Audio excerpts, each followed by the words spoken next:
Joining us now, the mayor of Tempe, Arizona, Corey Woods, who is a surrogate for Vice President Harris. Mayor, welcome. It's being called the biggest speech of the VP's career. The Washington Post reports Harris tonight will aim to introduce herself, which is still largely unfamiliar with her personal story. Mayor, what should Americans know about the VP that we don't know this morning? Well, good morning. Thank you so much for having me. Vice President Kamala Harris has been a district attorney, attorney general, U.S. senator, and now vice president, and soon to be president of the United States. She's been an incredible public servant during the course of her career who always has put people first. As pretty much all the speakers have talked about, the first thing that Kamala Harris always led with when she was a prosecutor was Kamala Harris for the people. That was who she was as an elected official in California. That's who she's been as vice president. And we know that that's why she's going to be elected the next president of the United States this coming November 5th. Mayor, I want to talk about the polls in your state of Arizona. They're fully in play. The state is. One recent poll finds former President Trump ahead by 1 point. Another finds Vice President Harris up by 5. Later this morning, President Trump will be in your state of Arizona. He's visiting the southern border.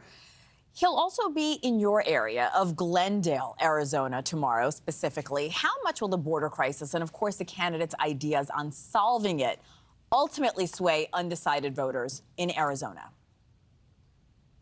Well, we absolutely have had challenges in this country for decades now when it comes to immigration. But I will say, it was President Biden and Vice President Harris who actually put together the toughest border security bill in recent history, which unfortunately was killed by former President Trump. We know it was a bipartisan solution that was negotiated by some conservative Republicans in the U.S. Senate. And unfortunately, at that point in time, former President Trump got a hold of the bill and decided that it wasn't going to be good for him politically to have this actually pass prior to the November election. So he actually back-channeled it and called congressional Republicans to get it killed. And that's obviously, that shows that it's not really for him about putting together a solution. It's more about politics and doing whatever he thought would personally benefit him. We need the leadership of Vice President Harris as president, because frankly, she has talked about Republican. She becomes president, that same bill that was negotiated bipartisan basis, she will sign into law. And I think that really is critically important from my perspective as a mayor. We have to find people who are not doing things just for pure politics and for their own personal benefit, but doing things on behalf of the state of Arizona and on behalf of the entire country. So I care as a mayor about results. And we know Vice President Harris is someone who also cares about results and has a proven history of getting the job done.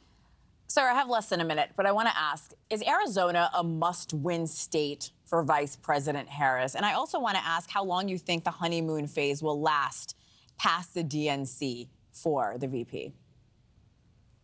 I think that it really is a critical battleground swing state, and I think it's one that she is very well positioned to win. If we remember, Joe Biden carried the state back in 2020 by approximately 10,000 votes. So Democrats have clearly proven that they can win the state. We feel the vice president is very well positioned. We think that we're going to be in very good shape coming up. We feel she has the right message and she's the right person for these times. And honestly, I don't believe it's a honeymoon. I believe she has been an exceptional candidate who's put forward an exceptional message. And this convention has been truly wonderful if you're here on the ground. So I don't think it's a honeymoon phase. I think you're seeing Vice President Harris for who she really is, an exceptional candidate, an exceptional person. And I think this is going to continue for the next 75 days up until Election Day. All right, time will tell. Mayor Corey Woods, thank you so much for coming on today, Mayor. We appreciate it.